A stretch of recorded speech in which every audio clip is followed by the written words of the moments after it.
Wa qala rajulun mu'minun min ali fir'auna yaqtumu imanahu ataqtuluna rajulan yaqula rabbi Allah wa qad ja'akum bil bayyinati min rabbikum wa iyyaku kadiban fa alayhi kidbuhu wa iyyaku sadiqan yusibukum ba'dul ladzi ya'idukum innallaha la yahdi man huwa musrifun kadzdzab. Dan seorang laki-laki yang beriman di antara pengikut-pengikut Firaun yang menyembunyikan imannya berkata, apakah kamu akan membunuh seorang laki-laki karena dia menyatakan, Tuhanku ialah Allah, padahal dia telah datang kepadamu dengan membawa keterangan-keterangan dari Tuhanmu.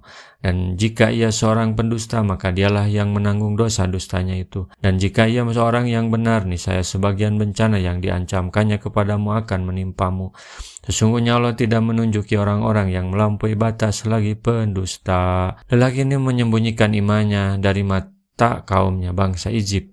Ketika situasi umat masih lemah, terkadang iman harus disembunyikan. Meski demikian bukan berarti dakwah berhenti. Meski tak terlihat, bahkan di sekitar Firaun yang terkenal kekuasaannya, ada saja yang masuk Islam dan jadi pengikut Nabi Musa.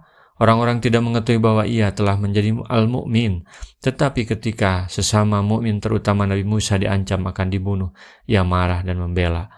Lelaki itu menjadi marah karena Allah. Dan jihad yang paling utama itu ialah mengutarakan kalimat keadilan di hadapan penguasa yang zalim. Mengapa kalian mau membunuh seorang lelaki karena ia telah mengucapkan Tuhanku ialah Allah, padahal dia telah menegakkan kepada kalian bukti yang membenarkan apa yang disampaikan kepada kalian, yaitu berupa perkara yang benar.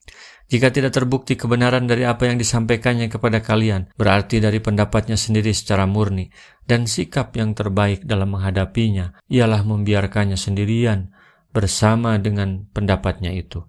Dan janganlah kamu mengganggunya. Jika dia dusta, maka sungguhnya Allah akan membalas kedustaannya itu dengan hukuman di dunia dan di akhirat nanti. Jika dia memang benar, sedangkan kalian telah menyakitinya, niscaya akan menimpa kalian sebagian dari bencana yang telah diancamkannya kepada kalian. Jika kalian menentangnya itu berupa ajab di dunia ini dan di akhirat nanti, bisa saja dia memang benar terhadap kalian. Maka sikap yang tepat ialah, hendaklah kalian tidak menghalang-halanginya. Tetapi biarkanlah dia dan kaumnya, biarkanlah dia menyeru kaumnya dan kaumnya mengikutinya. Hal yang sama telah dikatakan oleh Rasulullah terhadap orang-orang Quraisy. Beliau meminta agar mereka membiarkannya menyuruh hamba-hamba Allah untuk menyembahnya. Dan janganlah mereka mengganggunya dan hendaklah mereka tetap menghubungkan tali persaudaraan yang telah ada antara dia dan mereka. Tiada saling menyakiti. Katakanlah, aku tidak meminta kepadamu sesuatu upah pun atau atas seruanku kecuali kasih sayang dalam kekeluargaan. Asy-Syura 23. Seandainya orang ini, yaitu Nabi Musa, yang mengakui bahwa dirinya diutus oleh Allah kepada kalian adalah dusta, seperti yang kalian sangkakan terhadapnya, tentulah perkaranya jelas dan kelihatan bagi setiap orang melalui ucapan dan perbuatannya. Dan sudah barang tentu semua sikap dan ucapannya banyak bertentangan dan kacau. Tetapi ternyata orang ini, Nabi Musa, perkaranya kami lihat benar dan sepak terjangnya lurus. Seandainya dia termasuk orang yang melampaui batas lagi pendusta, tentulah Allah tidak menunjukinya dan membimbingnya kepada sikap dan ucapan seperti yang kamu lihat sendiri. Semua urusan dan perbuatannya kelihatan begitu teratur dan rapi.